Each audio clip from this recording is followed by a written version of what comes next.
Okey, Assalamualaikum warahmatullahi wabarakatuh dan selamat pagi. Berjumpa lagi dalam kelas Cikgu Ridwan pada hari ini. So, kita sambung tutorial kita dalam uh, soalan atau bab cahaya. Soalan dalam bab cahaya, gelombang dan juga elektrik serta elektromagnet lah. Jadi, tanpa membuang masa, kita terus pada soalan yang cikgu sediakan ini. Di dalam soalan ini, kita lihat seorang budak perempuan berdiri di hadapan sebuah cermin. Jadi, kita dah fahamlah sebenarnya fenomena apa yang berlaku dalam gambar raja tersebut. Sudah pasti jawapannya adalah pantulan. Jadi, soalan adalah berdasarkan gambar raja tersebut.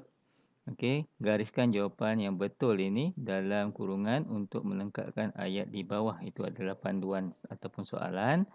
Jadi, fenomena cahaya yang membolehkan murid atau pelajar itu melihat imej sendiri dalam cermin satah ialah jawapannya tiada lain lah. Yang ini murid-murid mesti betul, iaitu pantulan. Ini mesti betul. Mudah kan soalan asas. Sebab ini adalah soalan kertas 2 bahagian A.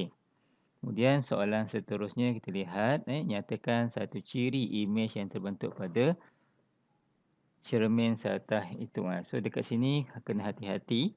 Okey, sebab peruntukan markah yang diperuntukkan untuk kamu cuma satu sahaja. Satu sahaja yang diberi. Jadi murid kena beri satu jawapan yang betul, atau sekiranya kamu memilih alternatif, pastikan alternatif itu juga betul. Maksudnya kalau kamu ada dua pilihan jawapan, pastikan dua-dua itu betul. Jangan beri jawapan yang salah. So di sini secara logik akal lah yang kamu pun dah tahu. Yang pertama, jawapannya adalah sama saiz. Okey, sama saiz. Kalau kamu nak buat lebih daripada satu jawapan, pastikan betul.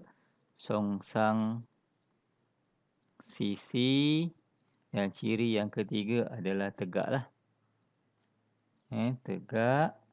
Dan yang terakhir adalah maya. Jadi kalau kamu membuat lebih daripada satu jawapan, pastikan kesemuanya betul. Sekiranya salah satu daripada jawapan yang kamu beri, contohnya kamu beri dua jawapan, tetapi jawapan yang kedua itu salah atau jawapan yang pertama salah, maka jawapan kamu jadi kurang tepat. Itu adalah panduan yang mesti kamu ikutlah, atau peraturan pemakahan yang kamu kena ikut. Di dalam soalan yang kedua pula dekat sini, berdasarkan gambar raja sinar di situ, menunjukkan satu objek O. Ni objek O ni. Cikgu highlightkan supaya kamu nampak. Objek O diletakkan di situ. Di hadapan sebuah cermin cekung. Tadi cermin satah, sekarang ini adalah cermin. Jadi dalam kelas sebelum ini, cikgu dah beritahu kamu sifat cermin cembung, sifat cermin cekung adalah berbeza dengan ataupun berlawanan dengan kanta cembung dan juga kanta cekung. Jadi kamu kena betul-betul kuasai itu. Cermin cembung, cermin cekung, kanta cembung, kanta cekung. Okey, itu ada 4 item atau yang kamu kena kuasai dalam tajuk cahaya lah. Jadi soalan yang pertama, lukis raja sinar pada raja 1.2 untuk menunjukkan bagaimana imej terbentuk. Dalam kelas yang sudah, dalam teknik menjawab yang lalu, cikgu pun ada tunjuk peraturan-peraturan bagaimana kamu nak melengkapkan gambar raja sinar untuk kanta, untuk cermin satah atau cermin cembung. Jadi hari ini cikgu tunjukkan sahajalah bagaimana untuk melengkapkan. Jadi yang pertama, kalau kamu lihat dekat sini bagaimana untuk membentuk imejnya, cikgu gunakan gambar rajah inilah. Okey, yang pertama kita tengok dekat sini ada satu garis selari lah. Cikgu tak ada pembaris. Jadi murid kena guna pembaris lah. Jangan ikut cikgu. Okey, perhatikan betul-betul panduan melukis ini, pastikan garis putus-putus dan solid tu kamu patuhilah. Mesti patuhi. Okey, jadi yang pertama, kamu bina satu garis yang selari dengan paksi ni. Yang daripada tinggi objek ni, selari dengan paksi utama. Ni paksi utama. Agak susah sikit kat sini. Dah makan masa. Okey, garisnya adalah garis yang solid lah. Okey, bukan garis putus. Okey. Kemudian apa yang berlaku dekat sini? Ya, bagus. Akan ada satu garis daripada puncak itu, daripada puncak objek tadi akan melalui C. Jadi cikgu cuba buat supaya ianya kelihatan tegaklah daripada puncak ni pergi ke C.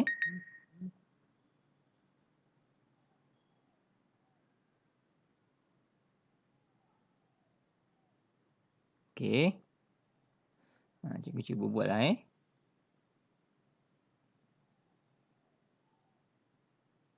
Okey. Satu garis menuju ke C. Kemudian cikgu teruskan putus-putus. Cikgu teruskan garisan putus-putus selepas melalui kanta tersebutlah. Kamu buat guna pembaris lah. Kamu guna pembaris. Okey, teruskan saja. Okey. Ini yang pertama. Okey, ini panduan yang pertama. Ini cahaya. Okey, ini boleh pergi dan juga balik. Okey, seterusnya macam mana kamu nak cari dia punya image? Nak cari dia punya image. Okey, kalau kamu tengok dekat sini, bagaimana panduan itu adalah kita tengok mana garis tadi yang selepas dia potong kat sini ni. Okey, kita satu lagi garis adalah mesti lalu pada fokus. Mesti lalu pada fokus ni. Gunakan pembaris. Seterusnya gunakan pembaris juga. Kamu sambung ini. Garisan ini. Supaya bersilang dengan garis yang pertama tadi. Okey. Jadi, apa yang kamu akan dapati nanti, cikgu sambung paksi utama ni. Jadi, kamu akan bentuklah kat sini, terbentuknya satu image pada, terbentuknya image pada pertemuan dua garis putus-putus ini yang membawa maksud maya lah. Garis putus-putus ni membawa maksud maya. So, ini adalah image. Image yang terbentuk apabila satu objek melalui ni. Cikgu highlightkan sedikit. Melalui sebuah cermin cekung. Ingat. Sebelum ni, kalau kita tahu kanta cekung sifatnya adalah mencapah. Tapi untuk cermin cekung sifatnya adalah menumpuk. Kalau kanta cembung sifatnya menumpuk. Tapi bagi cermin cembung sifatnya adalah mencapah. Okey, itu kamu kena bezakan. Cikgu dah beritahu dalam kelas sebelum ini, dalam latihan tutorial sebelum ini. Jadi itulah panduan. Okey. Penting sangat-sangat ni lah. Penting sangat-sangat. Kamu adalah pelajar KSSM. Sudah pasti soalan kamu adalah yang berkualiti lah. Yang melibatkan analisis dan juga sintesis. Jadi kita lihat soalan yang berikutnya. Jadi dekat situ kita akan dapat 2 markah lah. Dekat mana image terbentuk. Dan juga garisan semuanya betul. Garisan gambar raja sinar semuanya betul. Kamu akan dapat 2 markah. Okey. Untuk jawapan berikutnya, berikan satu contoh kegunaan cermin cekung dalam kehidupan seharian. Okey, sama juga macam soalan yang pertama tadi. Mesti jawab dengan betul sekiranya kamu memberi pilihan jawapan yang lain. So, jawapan yang pertama kat sini, kamu boleh Tulislah cermin. Okey. Cermin. Lagi apa lagi contoh? Pemantul dalam lampu kereta. Pemantul dalam lampu kereta. Okay, contoh lain kita ada cermin doktor gigi. Cermin doktor gigi. Ni masa proses rawatan pergigian lah. Ada satu cermin yang bulat tu yang doktor masukkan dalam gigi kita untuk tengok gigi pada ruang-ruang yang sukar. Okey. Jelas soalan ni Okey, soalan seterusnya. Nombor 2 ni. Daripada tajuk cahaya daripada tajuk cahaya raja 2.1 menunjukkan raja sinar cahaya POQR. Okey, label POQR. Kamu nampak ni tengok betul-betul okey, POQR ni inilah cahayanya POQR yang mana kamu nampak bengkokkan tu ataupun bengkoklah ni. Ni cahaya yang berlaku. Jadi dalam peperiksaan kamu boleh bawa ni highlight ini untuk penggunaan, cuma tak boleh bawa pensel case lah Okey, jadi soalannya kamu dah faham sangat-sangat kalau dari segi pengetahuan sedia ada kamu dan kamu belajar dengan cikgu, sepatutnya kamu dah tahulah ini apa fenomena pembiasan lah dan sekiranya berlaku apabila cahaya itu pada permukaan yang kamu nampak ni ni kat sini kamu nampak cahaya itu dibiaskan pada sempadan ni, pada sempadan bongkah ni ais bongkah ais ini yang pada permukaan ini kamu dah tahulah ini adalah fenomena pantulan dalam penuh pantulan dalam penuh yang melibatkan pada waktu yang sama sekiranya melebihi sudut genting akan berlaku pembiasan Jadi dekat sini tandakan sudut genting theta. So yang pertama sebenarnya kamu nak cek dekat sini adalah yang paling penting medium yang terlibat lah. Medium yang terlibat adalah udara dan juga ais. Udara dan juga ais. Jadi syarat kalau kamu tengok dekat sini ada perkataan sudut genting. Dan bagi membolehkan sudut genting ini syarat utama medium mesti merambat daripada medium tumpat ke kurang tumpat. Jadi kita ada medium air ke medium ais lah. Kita faham dah antara dua medium ni yang mana lebih tumpat. So syarat itu dipatuhi. Syarat itu dipatuhi.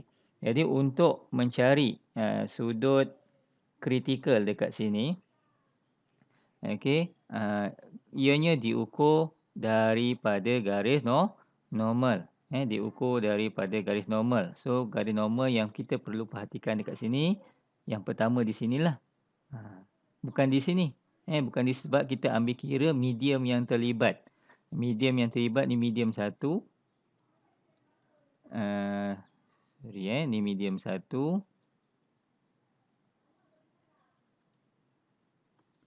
Medium 1. Ini medium 2. Ada dua sempadan, tumpat dengan kurang tumpat. Jadi dekat sinilah garis normal ni terbentuk daripada antara medium 1 dengan medium 2. Jadi kita akan ukur daripada garis normal lah dekat sini. So macam mana nak cari? Kita tahu dalam satu garis lurus ini sudutnya lah 180. So untuk mencari sudut genting kat sini, cikgu buat ringkas kat situ sepatutnya sudut genting 180 darjah tolakkan dengan 132 lah. Jadi kita ada sudut genting di situ 48 darjah. 48 darjah. Untuk berlaku pantulan dalam penuh, sudut sinar biasan perlulah melebihi daripada sudut genting iaitu 48 darjah. Itu syarat berlaku pantulan dalam penuh. Jadi hitung yang kat bawah ni. Sebelum tu dia kata cikgu salah jawab ni. Yang kat bawah ni hitung sudut genting bagi raja sinar di atas. So ini jawapannya. Ini untuk jawapan soalan 2 lah. soalan 1 ni tandakan sudut genting. Tandakan sudut genting dekat pada rajah 2 tu. Pada rajah 2.1 tertinggal ni. Pada rajah 2.1 ni sepatutnya. Okey, sudut genting tu kat mana? Agak-agak kamu kat mana? Yang boleh berlaku menyebabkan dia berlaku. Kat sini ni cikgu labelkan ni. Ni adalah sudut genting tu sebab kita nampak ni sudut genting ni. Ini yang menyebabkan garis tadi dibiaskan pada permukaan. Kalau lebih daripada sudut genting akan ada satu garisan ni akan pantul ke dalam ni keluar. Satu garis terkeluar dan ada satu lagi garis ke dalam. Itu kalau berlaku pantulan dalam penuh lah. Tapi ni kan tidak sebab macam mana kita nak cari sudut genting. Yang pertama sudut biasa tu mesti berada pada permukaan ni. Pada permukaan. So sudut ni dengan sudut ni samalah. Kamu dah belajar dalam garis selari. Dua garis yang selari. Sudutnya kamu pun dah belajar. Dalam matematik tingkatan 2 kalau tak silap cikgu. Jadi itulah sudut genting. Jadi dah jawab soalan tersebut. Kita beralih pada soalan C. Kita terangkan bagaimana arah cahaya PO. PO ini. Dan boleh diubahsuaikan supaya sinar QR. Supaya sinar QR ini boleh dipantulkan sepenuhnya. Maksudnya itu berlaku pantulan dalam penuh. Berlaku pantulan dalam penuh. Jadi jawapan dekat sini. Okey, mana PO? Sudut PO ni mesti lebih kecil lah. So kita kecilkan lah. Kita kecilkan sudut P. Sudut 7PO ni kita kecilkan. So jawapannya adalah kita tulis sini. Sudut 7PO dikecilkan. Dikecilkan kesannya akan menghasilkan sudut biasan yang melebihi sudut genting. Barulah pantulan dalam penuh itu dapat berlaku. Itu syarat lah. Kalau kamu faham soalan ini, kamu boleh guna kamu boleh recycle soalan ini dan pengetahuan dalam soalan ini untuk soalan-soalan yang lain khusus untuk tajuk pantulan dalam penuh. Okey, seterusnya kita lihat juga berkaitan dengan syarat dekat sini. Syarat apa? Okey, syarat yang diperlukan supaya pantulan dalam penuh ini berlaku. Secara tak langsung tadi cikgu dah sebut. Secara tak langsung cikgu dah sebut tadi. Yang pertama, yang paling utama adalah merambat dari medium tumpat ke kurang tumpat lah. Tumpat ke kurang tumpat. Okey, syarat yang kedua adalah sudut 7 mesti melebihi sudut genting. Sudut 7 mesti melebihi sudut genting. Ini syarat. Dua syarat ni pentinglah bagi membolehkan pantulan dalam penuh berlaku. Okey, seterusnya kita pergi soalan berikutnya. Itu soalan E. Kaca mempunyai indeks biasan 1.52. Hitungkan sudut genting bagi kaca. So kita dah belajar indeks biasan, formula dia. Ni indeks biasan. Indeks biasan ataupun N. Formula untuk sudut genting adalah 1/sin lah. Jadi kita gantikan 1.52. Sudut genting tadi 40 berapa? 48. Sin 48 darjah. So kita akan dapatlah. Kita akan dapat cari dia punya C itu. Gunakan kalkulator.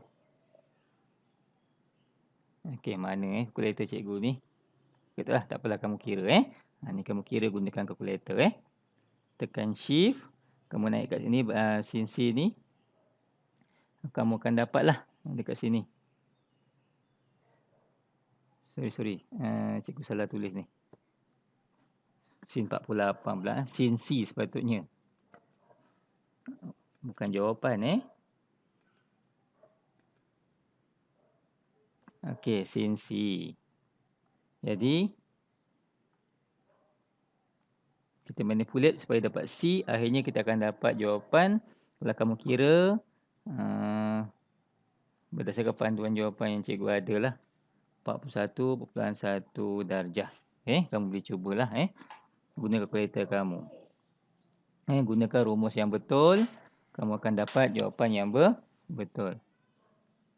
Okey, seterusnya kita lihat soalan yang keempat. Cikgu skip soalan ketiga sebab tidak ada dalam sukatan kita lah, iaitu berkaitan dengan kuasa yang diukur, kuasa kantar yang diukur dalam diopter. Jadi kita terus pada soalan 4. Okey, Raja 4 menunjukkan satu sinar cahaya yang keluar dari blok kaca.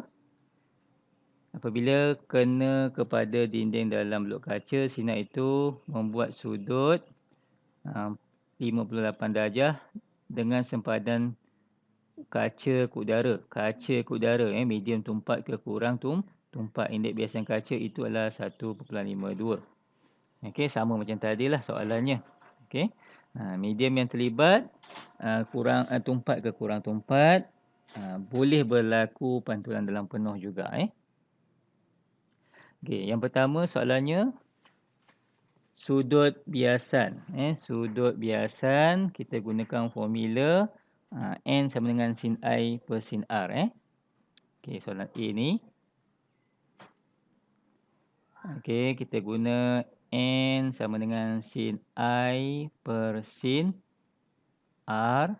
Jadi dalam soalan tadi telah dibagi N, kemudian dia dah bagi I. I dah bagi Jadi dah bagi I kat situ.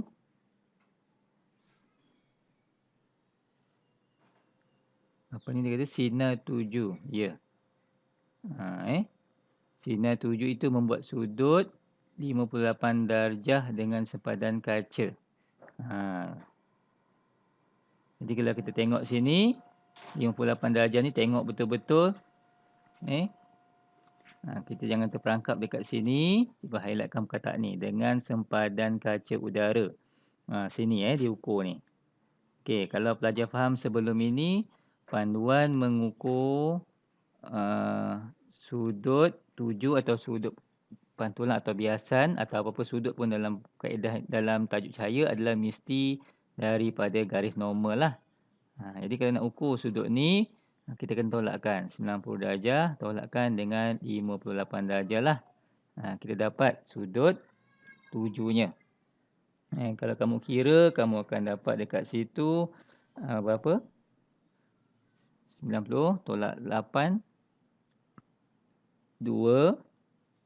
8 tolak 5, 32 lah. 32 darjah. Jadi, I, kita dah ada. I sama dengan 32 darjah. N kita ada tadi, 1.52. Jadi, kita gantikan dekat sini untuk cari R.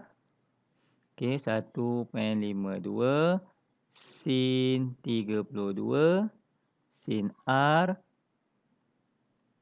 R kita adalah, kalau kita kira dengan betul, 41.14. Itu panduan.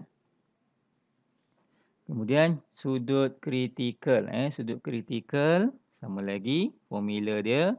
N sama dengan 1 per sin C. N sama dengan 1 per sin C.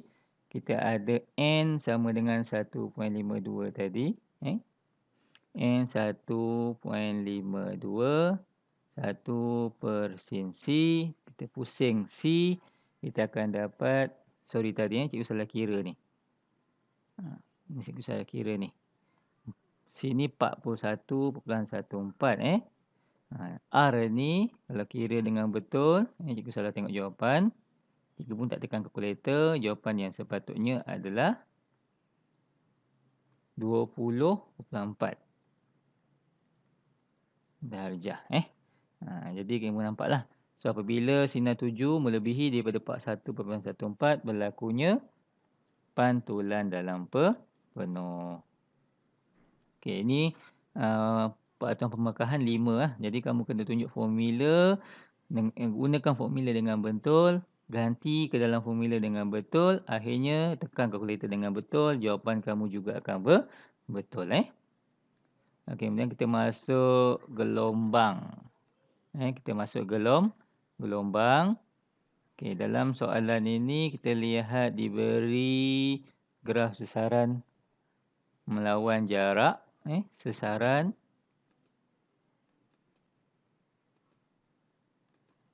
sesaran melawan jarak. Penting bagi murid fizik kita tahu kalau graf itu paksi Y-nya apa, paksi X-nya itu apa.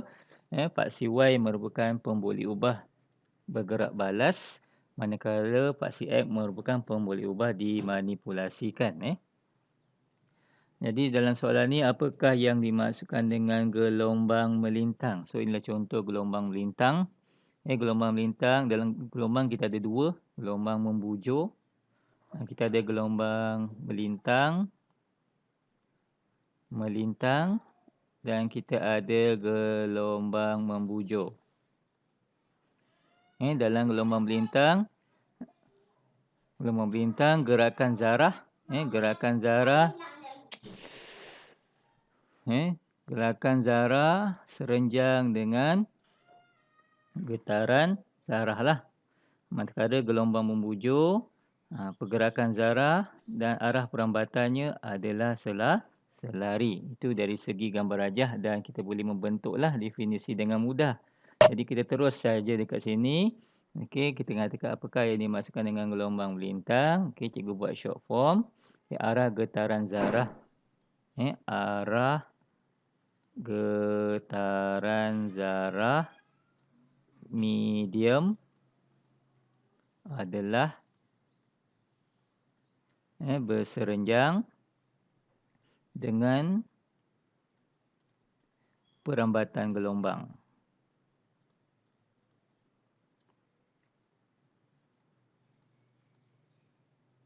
Okey, kemudian tanda dan label amplitude dengan simbol A pada rajah tersebutlah.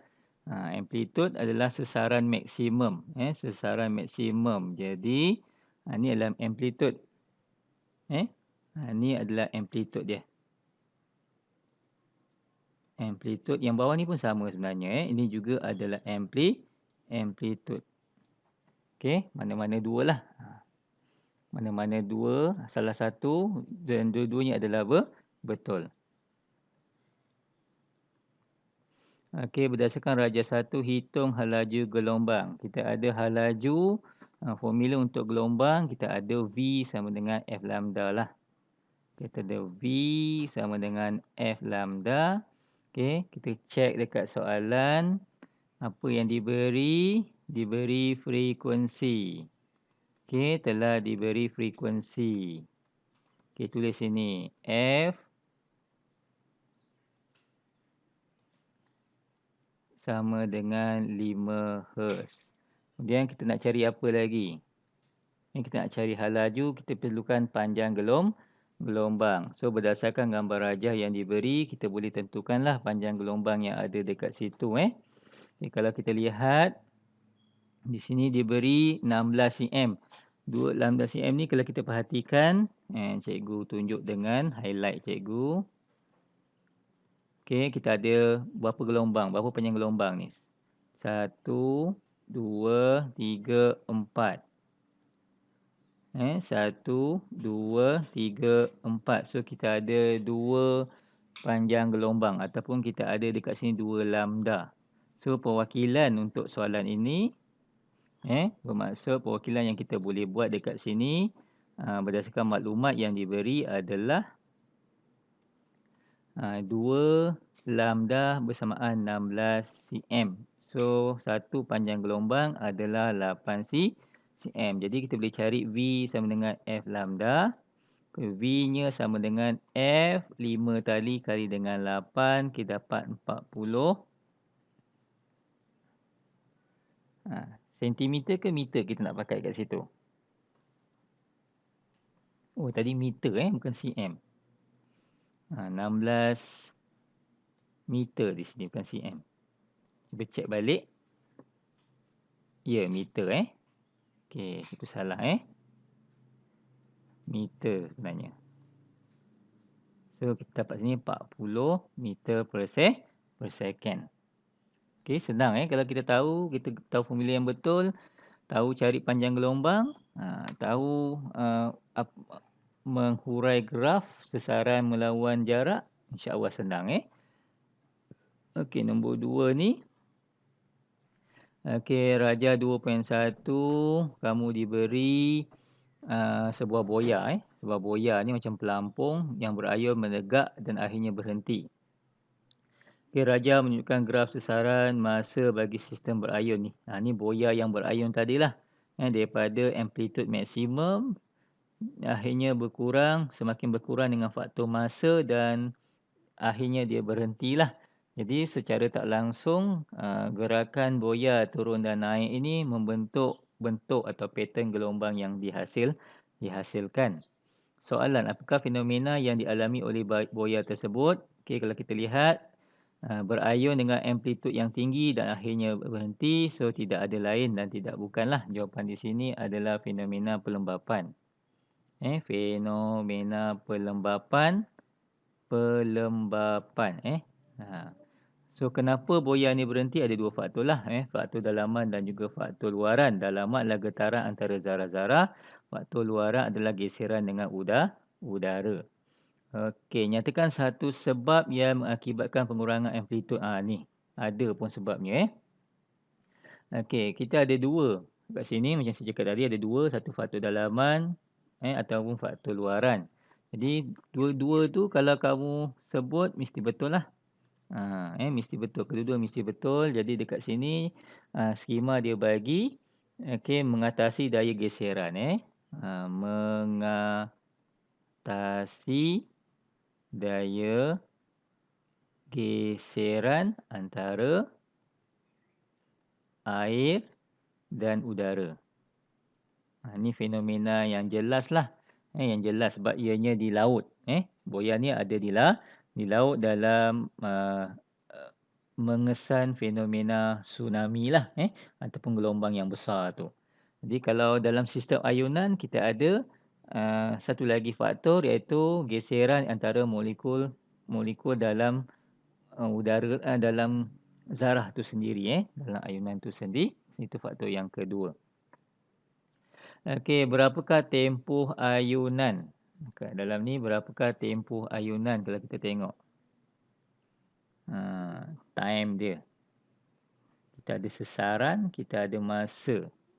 Nak cari tempoh dia macam mana kat situ.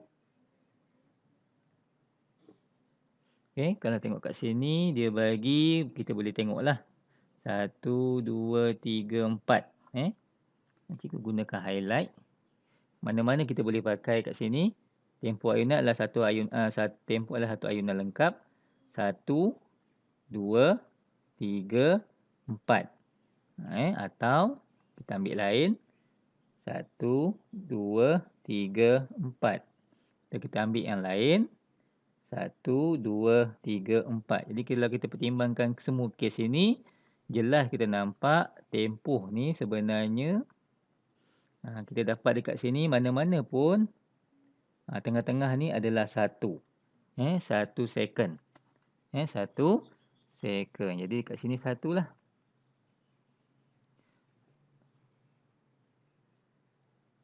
Tulis 1. Allah, tak nampak Tulis 1 saja. Tapi kat hujung ni dia dah bagi S. Okey. Kalau dia tak bagi, murid kena buat 1 second lah. Kena ada unit itu. Unit SI Kemudian hitung frekuensi. Kita ada formula F sama dengan 1 per T. So, T tadi tempoh tu 1 second tu. So, kita bagi Frekuensi kita dah ada. So, gunakan tadi. Masukkan sajalah. So, kita akan dapat 1 Hz. 1 Hz. Itu jawapan je. 1/1 lah. 1/1 sebab tu dapat 1. Cuba kita tulis. 1/1 dapat 1 Hz. Cepatlah. Memang cepat.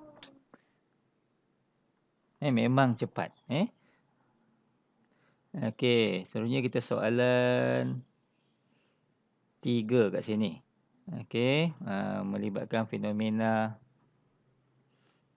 gelombang juga. Pantulan.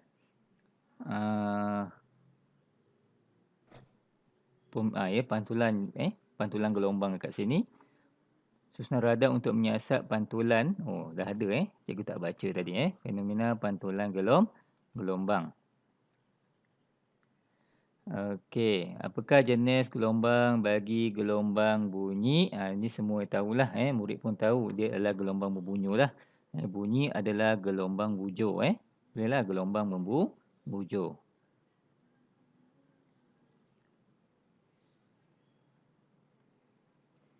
Okey, syarat manakah yang betul untuk membolehkan pelajar itu mendengar bunyi jam randik yang lebih jelas? Tandakan right. Okey, yang mana? Okey, kita tengok sini, kita ada cardboard. Kita ada cardboard tube sini, ada tube cardboard. Yang mana betul tu, kita ada papan X adalah papan lapis, Y adalah papan lembut. Okey, so keadaan yang mana yang lebih jelas? Okey, yang lebih jelas adalah papan lapis ke papan lembut. Yang pertamalah. Okey, soalan seterusnya beri 2 sebab bagi jawapan di 3B1. So, kamu kena tulis dengan betul lah. So, cadangan jawapan yang pertama, X mesti bahan keras. Mesti bahan keras. Supaya pantul bunyi. Okay, Y mesti bahan lembut. Sebab? Ya, bagus. Supaya serap bunyi. Okey, yang ketiga, sudut 7, 40, tentukan sudut pantulan. Okey, kalau hukum pantulan senanglah. Kalau I dia 40, R-nya juga mesti 40 darjah. Ini asas. Asas pantulan gelombang. Jadi, sekian saja perbincangan cikgu, perkongsian cikgu pada hari ini. Okey, kita akan sambung untuk soalan yang berikutnya lah. Okey, untuk elektrik dan juga elektromagnet. Assalamualaikum warahmatullahi wabarakatuh.